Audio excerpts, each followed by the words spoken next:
सीताराम।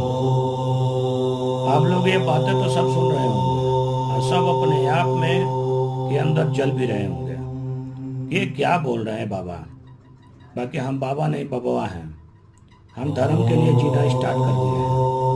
अधर्म मुझे पसंद नहीं, क्योंकि अधर्म में जब भी जाएंगे तो अधकटु बचा नहीं पाएंगे।